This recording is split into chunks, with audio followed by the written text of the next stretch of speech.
If you don't know where Genesis is yet, it's okay. We're going to pray for you at the end of service.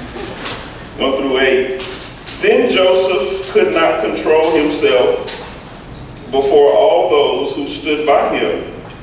He cried, "Make everyone go out from me." So no one stayed with him. When Joseph made himself known to his brothers, and he wept aloud, so that the Egyptians heard it, and the household of Pharaoh heard it. And Joseph said to his brothers, "I am Joseph. Is my father still alive?" But his brothers could not answer him, for they were dismayed at his presence. So Joseph said to his brothers, "Come near to me, please." And they came near. And he said, "I am your brother Joseph, whom you sold into Egypt. And now do not be distressed or angry with yourselves because you sold me here. For God sent me before you to preserve life. For the famine has been in the land these 2 years, and there are yet 5 years in which there will be neither plowing nor harvest. And God sent me before you to preserve for you a remnant on earth, and to keep alive for you many survivors. So it was not you who sent me here, but God.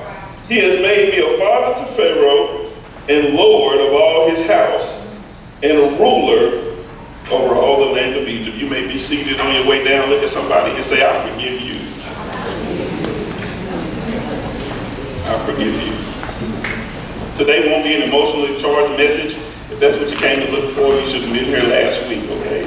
I might not get a lot of amens, but I'm still expecting at least 70 y'all. Can I get 70 in my amen? Come raise your hand for me in my amen. I got 1, 2, 3, 4. Now all y'all raise your hand, okay? I'm gonna be looking for you. Emotions have been high, and opinions have been overwhelming this week with the conclusion of the Amber Geiger murder trial. Some are upset, some are pleased, and Teresa, some just don't care. What has almost overshadowed the entire trial was the time allotted during the sentence period where the family could get up and address the murderer of their family member. And the first to take the stand was Botham John's brother, Brent. He shocked the world with his unexpected, what I call mic-dropping moment, with 3 small, simple, yet profound words: "I forgive you." It was unexpected, and it was a bombshell, and as usual, it set the internet ablaze. Many of you seen it, the divisiveness, the arguments going back and forth.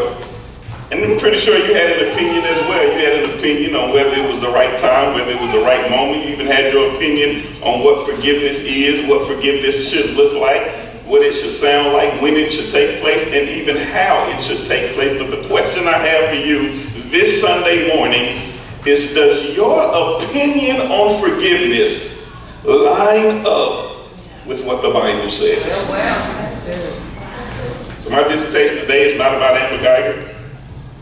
It's not about Botham John. It's not about Brent John, but it's about you. It's about you examining yourself. It's about you searching your heart to see if there's any unforgiveness and making today a brand new day where you're able to leave here on a new journey saying, "I forgive you." Jesus knew forgiveness would be easy. One thing that I will not say today, Mother Sherry, is that forgiveness is easy, because God never said it would be easy. Jesus never said it would be easy. And I don't know about you, but the Holy Spirit never came and told me that forgiveness would be easy. But he did say it would be necessary. He knew that it was something that we as believers would just sweep under the rug. So I believe that he dropped the bomb on us in Matthew 6:14-15. Can I read this scripture before we even get into our main text? It says, "For if you forgive others their trespasses, your heavenly Father will also forgive you."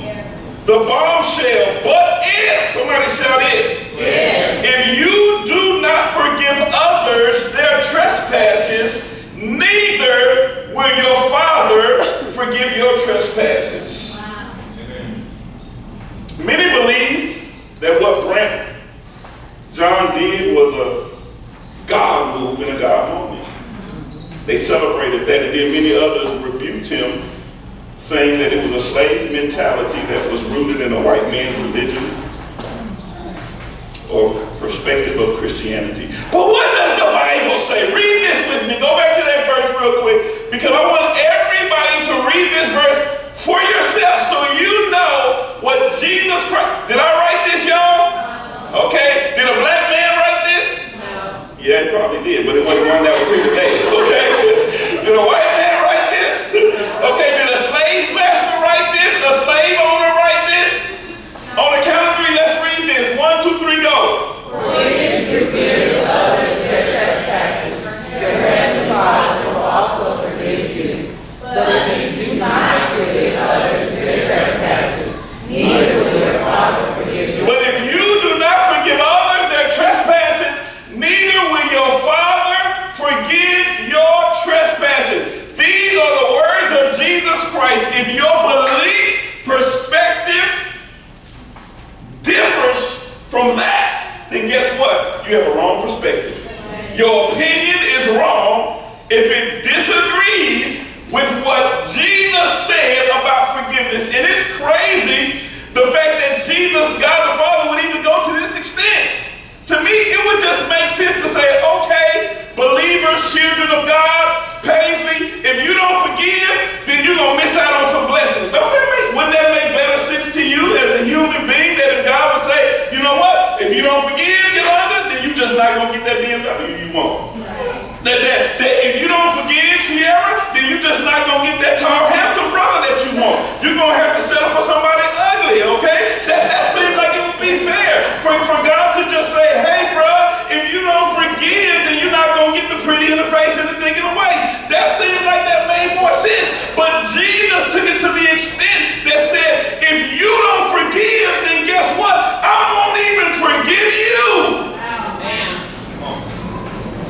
What Jesus was basically saying from our writers is that receiving God's forgiveness is tied to you giving others forgiveness. I know it's going to be quiet because you're searching yourself, because you held on to some stuff that happened in your past. You held on to some stuff that your dad did, held on to some stuff that your mother didn't do, held on to some stuff that your ex-husband, ex-boyfriend, ex-wife, ex-girlfriend, baby mama, you're holding on to some stuff. So, okay, of course I get it, but God says receiving his forgiveness is tied to you giving others forgiveness. It's that serious to God. That's what you got to leave here today with, understanding how serious forgiveness is to God. It may not be that serious to your neighbor. It may not be that serious to you at this moment. It may not be that serious to your Facebook friend or your coworker. But to God, he said, it's that serious to me. Yes. What is forgiveness? Can I take my time this morning? Yes. I'm teaching. The Greek word for forgive in this text is aphiemi. Jesus, this is crazy. He uses the same word when he references what we have to do for others as he uses for what God does for us. It wasn't two different words. When he said you forgive others for your Father to forgive you, it was the same exact word. So Jesus is asking us to do something that God is doing. That word, it literally means to release, to let go, send away. So Jesus is telling us, he's telling me, he's telling you that you got to release him for what he did to you. You got to release your ex, you got to release your dad, you got to release your neighbor, you got to release your coworker, you got to release your uncle, you got to release your cousin. You got to release them for what you did to you. You got to set her free. You got to send them away. And after you release them and let them go, God then says, then I'll release you. Without releasing them, there is no release for you. Without forgiving them, there is no forgiveness for you. Now let me make 2-3 things clear before we actually get into our text. One, forgiveness doesn't dissolve justice, it coincides with justice. So if you want to know my perspective on all of these different things, that's one of them right there. That forgiveness does not dissolve justice, it coincides with justice. In other words, if you do wrong, then guess what? Yes, I'm obligated as a Christian, a child of God, to forgive you, yet justice still has to take place.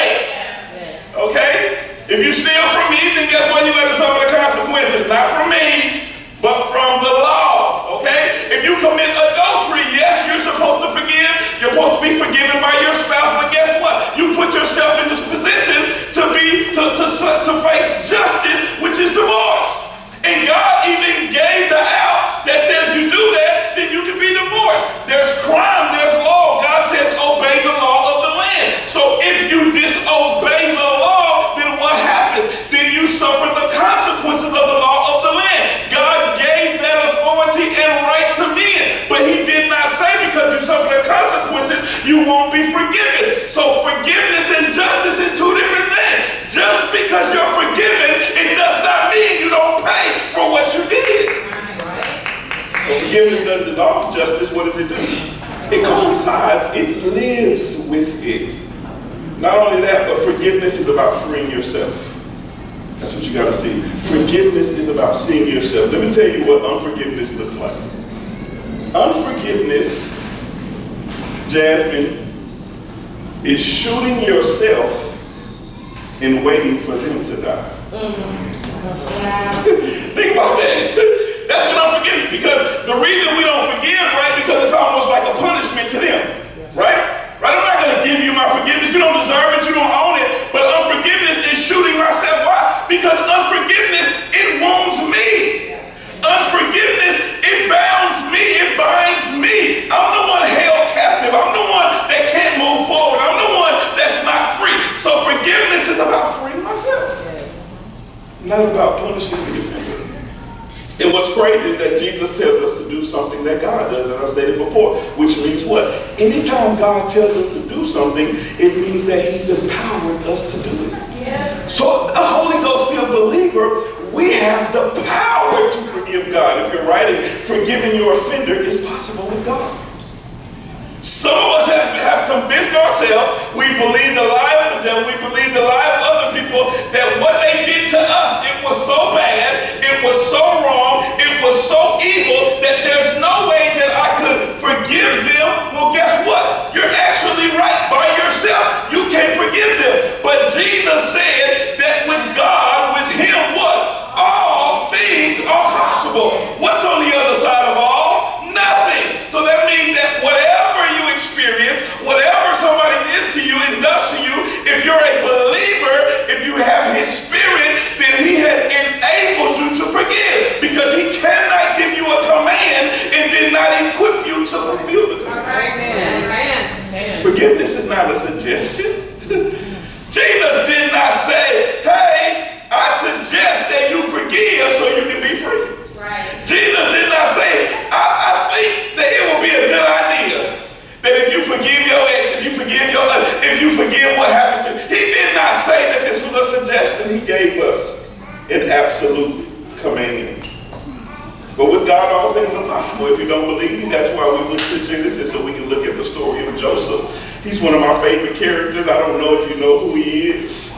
Abraham, Isaac, Jacob. He's Jacob's son. He's the great-grandson of Abraham. He has an amazing story of how God kept him and brought him through. If we go back to when we're introduced to him, he's a snitch, okay? Joseph is a snitch, Brittany. We know that every time that his brothers did something wrong, Joseph would go home and tell his dad, and part of that allowed his dad to love him more than his brother. So the Bible said that he was the favorite son. He even had a coat, it says, of many colors, which distinguished him from his brothers. So because of that, his brothers hated him. Because of his favor in the eyesight of his dad, his brothers did not like him. And then to add to that, one day Joseph has a dream. He has a dream that basically says that his brothers, his mother, and his father will one day bow down to him. So it's already messed up in the fact that my brother's a snitch, my dad likes him more than he likes us, and now he's telling me that one day we'll worship and bow down to him. So the brothers got together and said, you know what? I'm tired of this foolishness. I'm tired of this mess. Guess what? Let's kill him. They said, let's kill their own blood brother. Do you know that people can do some stuff to you, but when blood does it? People can do some stuff, but when your brother and your sister does it. People can do some stuff that try to hurt you, but when your mom and your daddy does it, just feel a little bit different when somebody who's supposed to love you, when somebody who's supposed to comfort you, keep you insecure, and they're the ones who try to take you out. Joseph's in a position now where his brothers are plotting to take him out. Can I set the story up for you? So, his brothers, they grab him, they put him in the pit. They're about to kill him, and then one of his brothers steps in. I'm so glad that God always steps in when the devil wants to take us out. He comes in and said, this is not the end of the story for you. So his brother intercedes for him. That's what Jesus is. Jesus is our intercessor. His brother comes in, intercedes for him, and says, let's not kill him. Let's make some paper off of him. Okay, let's make some bills off of him. Let's sell him. So they go and they look, and guess what? Joseph's gone. Another group of men, they came, they saw Joseph in a pit, they took him, they sold him into slavery, and for the next 25 years, we see a cycle of Joseph being successful, yet falling and finding himself in prison. Getting out, being successful again, yet finding himself in prison. Can you imagine how he felt knowing that all of the stuff that I'm experiencing right now, all of the hell that I'm going through right now was because my own blood, was because my own family put me in a pit, planned to kill me, and now I'm in a foreign land. I'm in a place where people don't dress like me. I'm in a place where people don't talk like me. I will never see my mother again. I'll never see my father again. I'll never see anybody who loved me again because my brothers hated me. Could you imagine the animosity that he had to fight, the hatred that he had to fight, the unforgiveness that he had to fight for 25 years? Jesus. And then all of a sudden there's a famine in the land. And Joseph is promoted. He's out of prison a couple times, and he's been promoted right up under Pharaoh, the most powerful man in the world at that moment. And he's over the food. What a coincidence, right? He's over the food, and guess what? In the place where his father and his brothers are, there is no food. So what do they have to coincidentally do? They gotta go where Joseph is to find some food. But they don't even know Joseph's alive. Wow. Joseph doesn't know if his brother or his daddy is still alive. So one day, Joseph sees his brothers coming. And we jump to chapter 45. Go back and read the story sometime so you can see all the nuances that leads up to this. We jump 25 years later. He's sold into slavery at 17, and now in chapter 45, he's somewhere in his 40s. He's dealt with that for all of those years, and now he comes face to face with the people who hurt him the most. He comes face to face with the people who changed his entire life. He lost sleep because of them.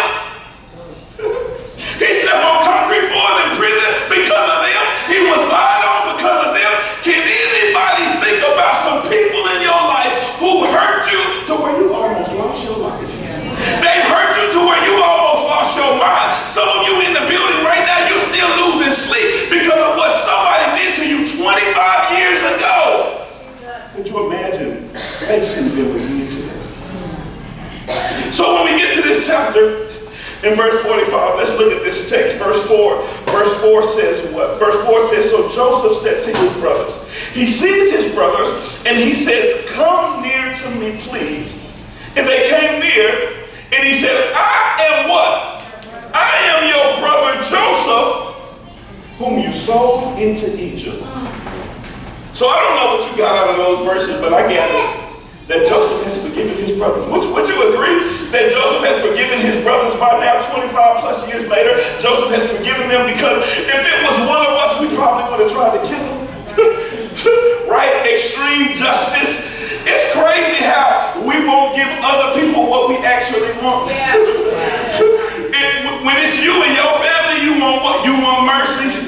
But when it's somebody else, you want extreme justice. I don't know about you, but I've been there. I can experience, I can attest, facing 35 years in prison. The people that I robbed, the stores that I robbed, they wanted extreme justice. They wanted the max. But then I had my mama, my daddy, and my siblings on the other side saying, give him another chance. They wanted mercy, but they wanted extreme justice. But God says, if you want mercy, then guess what? He says you have to give mercy. Somehow Joseph realized this long before the New Testament came. So I don't know what happened, when it happened, or where it happened, but Joseph got free from the unforgiveness that he had to have. I don't care. The Bible doesn't say that he ever had unforgiveness, but I know that he was human. Yes. I know that he was human. When you go down and read the rest of it, he said that there was purpose that brought me here. But there's no way at 17 years old he understood the purpose behind his pain. But somewhere along the way, he got a revelation that set him free. And now in chapter 45, he's what? He's facing his offenders. And when he had an opportunity to retaliate, He takes that as an opportunity to restore. I'm believing that God is going to get some of us to a place.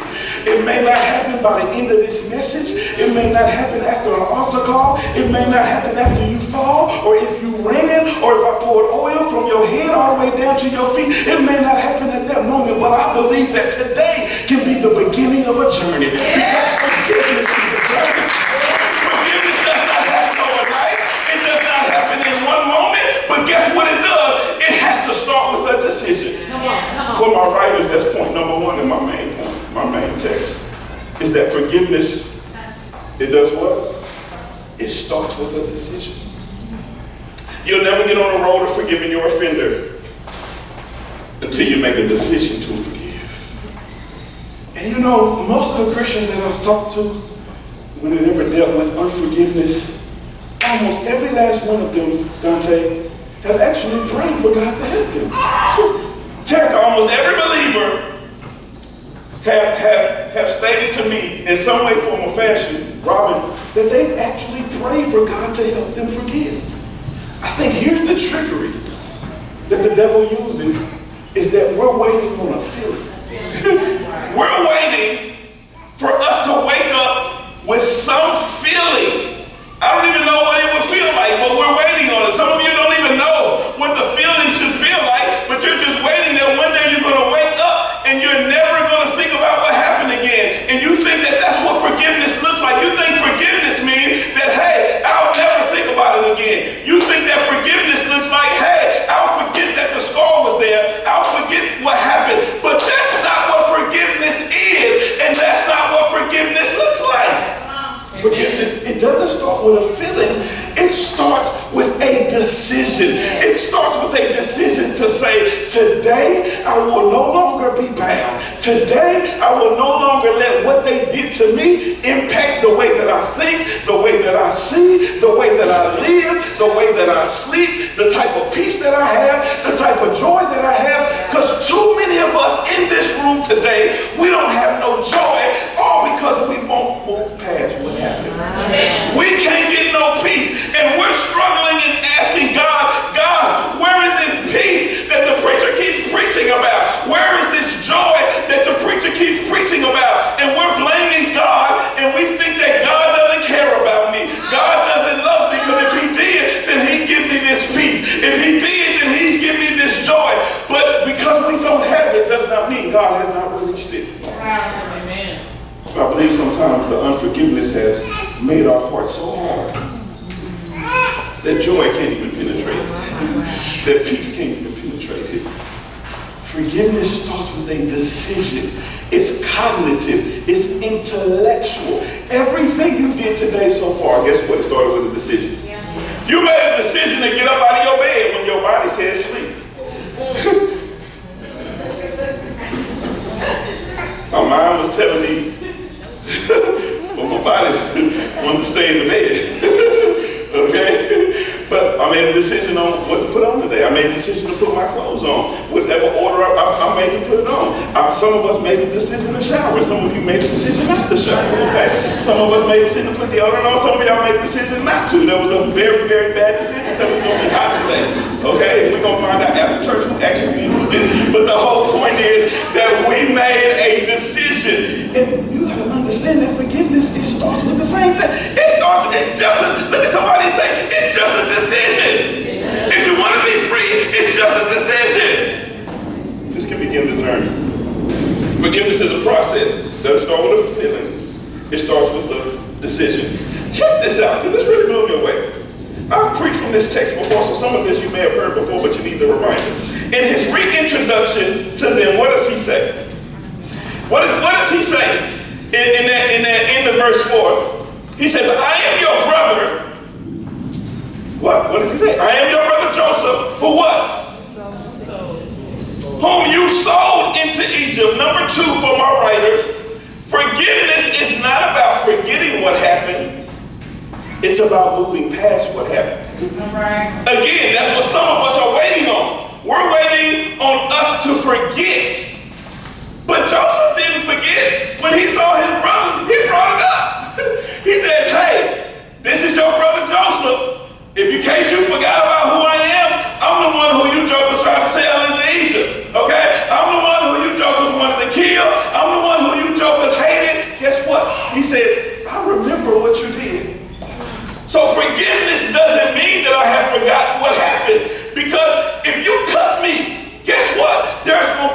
internal scar on my physical body. Yeah. If you come up to me right now and you cut me with a blade, I can heal. I can forgive you. Teach us. But Jasmine, there's going to be a scar that I'm going to always be able to see. Yeah. And some of you have been tricked. Some of us have been tricked again by the devil that says, because we see the scar and remember what happened, that we have yet to forgive. So I believe that some of you have actually forgiven the person who offended you, but because you don't know what it looks like, you've convinced yourself that I must have it moved past it. Just because you can see the scar and you remember what happened, it does not mean that you have not been healed. Because they may cut, they may say, I got diabetes, and they say, I got to cut your foot off. And then they can come back to me and say, guess what? Whatever happened in your foot, the fungus or the infection that was in your foot, is gone. But guess what? For the rest of my life, I can have a limp. Why? Because I don't have a foot. Come on. But the doctor said the infection is gone, yet I still have a limp. So just because I got the limp, it does not mean that I have not been healed. Come on.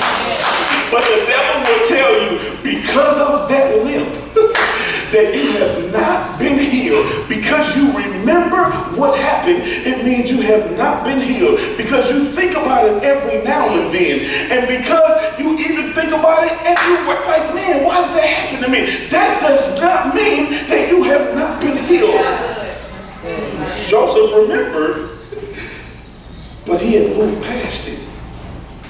Forgiveness means I've decided to not let what happened control how I think about you, how I see you, and how I treat you. Listen, look up, because I got to say this again, and I need you to see this. 3 things that are in this. Forgiveness means that I've decided not to let what happened do 3 things. Control, repeat after me. How I think about you, how I see you, and how I treat you. I had to be intentional about breaking that down because we can think, see, and treat, and it not always be the same. So I can think you're a scumbag, I can see you as a scumbag, but I can treat you like you're a queen and a king. That's not true forgiveness. Forgiveness will change the way that I see you, think about you, and the way I treat you. All 3. It's not 2 out of, I got 2 out of 3. I got 1 out of 3. Wow. It's all 3. Anytime I ever address forgiveness, this is one of the things that I always say. If you really want to know if you've truly forgiven them, ask yourself, can you pray blessings over their life? Woo! That was one of the things that we saw that really was like the bombshell with Grant. He says, what did he say? Something of the nature, I want to see you successful. Yeah. I don't know about the jail part. That's his personal opinion. I want to see her successful too. I want to see her as a successful broom pusher in prison. Okay? She can rise and be favored in prison. That's my prayer, okay? Be great. Become the manager of the broom pushers in prison. I want to see you successful. I just want to see you successful in prison. Because forgiveness does not take away from justice. Okay? But can you pray? When you think, because most of you in here, if you know that there's some unforgiveness in your heart, can you pray for that person that wounded you? Can you pray? Not the prayer of God, give them what they deserve. God, give them what they deserve. God, make them die. That's what I want. I want death in that situation. Not prison, not jail, because if you commit a crime, that is what we deserve. The thing that I did, I deserve to go to prison for. I deserve that. Some of you deserve to go to prison, but you got free. Because you had a mask on, okay? That's the only reason why you ain't in prison right now, okay? Because you left early. You should have been in prison if you stayed 5 more minutes, okay? But can you pray for your ex that cheated on you? You say, God bless them. Can you pray for your father who was not there in your life and say, God, bless him with favor, bless him with success, make him wealthy? Can you pray for your mom who never said I loved you, who never hugged you? Can you pray that in her last days, she feels so loved by everybody that she comes in contact with? Can you pray for your baby daddy? Can you pray for your baby mama? Bless them with a great, I've said this before, bless them with a great spouse, God, that loves them and honors them. Bless my baby daddy with a woman where he ain't even got to work, she's so rich. How many of you can pray that for your baby daddy? Raise your hand. Okay, 2 of y'all, 3 of y'all, 4. But it's a couple of people that got some baby daddy that didn't raise their hand, okay? How many of you can pray for your baby daddy? God, bless her with an NFL player who just signed a $100 million contract that she'll never have a worry in the world, okay? Can you do that? But that's how you know when you truly forgive. If you want to test that, can I pray for them? And I believe that even if you don't feel like you can necessarily pray for them because you may feel like this is not real, I believe that when we start verbally, something is going to happen in the spiritual realm. Something is going to happen in our heart to where we'll start believing and we'll start truly desiring what we pray for. So I believe that praying for your offender to be healed and to be whole and to be saved will begin the journey of softening your heart. Because what I said in the beginning, that forgiveness is about freeing yourself first. You first. So Joseph, he didn't forget what happened. He just moved past what happened. Then in verse 5, I'm almost done. I'm sorry for boring you this morning. Verse 5 says, Joseph tells his brother what? Do not be distressed or angry with yourself. Point number 3. Forgiveness releases the offender to forgive themselves. This is some disciple stuff right here. Yes, sir. One of the things that, and I kept seeing all this divide and this drama, one of the things that kept coming to me was that the crowd won't understand what the disciples understand. Come on, sir. The crowd won't get it. Paul said that the cross is foolishness. It's to those who don't believe. It's foolishness to them. The wisdom of God is foolishness to people. So some things it's not meant for the world to understand. And I believe that forgiveness is one of those things that people who don't have a personal relationship with Jesus Christ, they just not gonna get. So disciples, stop arguing with people about certain things in the Bible, about certain things in the scripture, because they're not gonna understand. Because as believers, you got some revelations from the Holy Spirit that those who don't have the Spirit won't get. There were some things that the 12 disciples heard and understood that the crowd didn't. And then guess what? Amongst the 12, there were 3 who saw some stuff on the mountain of transfiguration that the other 9 didn't even get to see. So stop arguing with people about stuff that they're not even supposed to understand. This is some discipleship stuff. When you start thinking about, hey, me forgiving them gives them an opportunity to forgive themselves, that's some high level, some real save folks type stuff. Right? When you realize that being a believer, being a disciple, it's not just about you. That's what the whole purpose of all this. Well, if you give, then you'll receive. Because it's not just about you receiving. It's also about you giving. But if you don't forgive, then I won't forgive you. Because it's not just about you receiving. It's also about you giving. If you show mercy, then I'll give you mercy, God said. What's the whole point of all this? That it's not just about what you receive, but it's also about what you give. And when you forgive your offender, it gives them the opportunity to forgive themselves. That's why Joseph said, don't be angry with yourself. Because for 25 plus years, they've hated themselves. And Joseph picked that up in the spirit. Believe it or not, some of your offenders, they hate themselves. Some of your offenders, some of my offenders, some of our offenders have not given their life to Christ because they don't believe they deserve it because of what they did to us.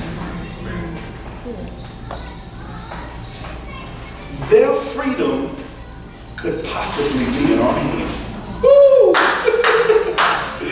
Their opportunity and belief that they could be saved could be in our hands. Why? Because when we forgive them, they see the love of Christ. They see God in action. We got to realize that we are God's hands. We are God's feet. And when I release them, they can see that God has released them too. Forgiveness releases the offender to forgive themselves. If you want mercy from God, you got to be willing to give mercy to man. Blessed are the merciful, for they shall receive mercy. It's easier to forgive others when you realize how much God has forgiven you. When you realize how much God has forgiven you. Because at the end of the day, you wounded some people. You've hurt some people. And when you realize that God has given you grace for that, and God has forgiven you for that, it makes it easier. Did you hear what I said? I didn't say it makes it easy. I just said it makes it easier when you understand what God has done for you. Maybe you're here this morning and you're not the victim, but you're the offender. I want to close making sure that you know that you can forgive yourself. And guess what? You can receive God's forgiveness. I think when we talk about forgiveness, we miss that some of the people that are in the audience are the offender. Some of the people in the audience was the molester. Some of the people in the audience, you know that not every murderer went to prison, right? Some murderers didn't make it. And maybe they went to visit a church one Sunday.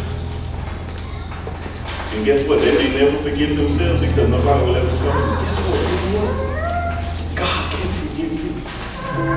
Maybe you were the one that cheated. Maybe you were the one that wasn't there for your daughter. Maybe you were the one that wasn't there for your son. Maybe you were the one that didn't take care of your children, didn't take care of your children, your baby mama, your baby dad. Maybe you were the one who are now hated by somebody. God wants you to know that you can forgive yourself. Even if they don't forgive you, God says, I'll forgive you. Even if she won't forgive you, God says, I'll forgive you. Even if he won't forgive you, God says, I will forgive you. Because God loves us like that. That's why he died on the cross. It says that when he died and he shed his blood, he covered what? A multitude of sins. Regardless of what your sin is, even though it may hurt some other people. Every now and then, I'll be honest with you, I think about what I did. I don't know the people that I hurt. I think about what I did. Bethany, and I kind of get sad a little bit. Because I don't know how it affected their life, what they did after that, if they still have trauma, if they're still not sleeping because of what I did. I don't know. But I quickly got to continue to remind myself, you know what? They may hate me. They may never forget what I did. But I got to understand that God has forgiven me. God has forgiven me, and he's forgiven you too. My last point, and I'm done. Forgiveness means that you're ready to step into today and be released from yesterday. Forgiveness means that you're ready to step into today and be released from yesterday. As long as we hold on to unforgiveness, what are we doing? We're living in yesterday. How can we move forward? How can we be in today and in tomorrow when our heart, our mind, our spirit, and our soul rest, abides, and rule in yesterday? I believe that today is the day that you may not get completely free, but you can start the journey towards freedom. Stand to your feet.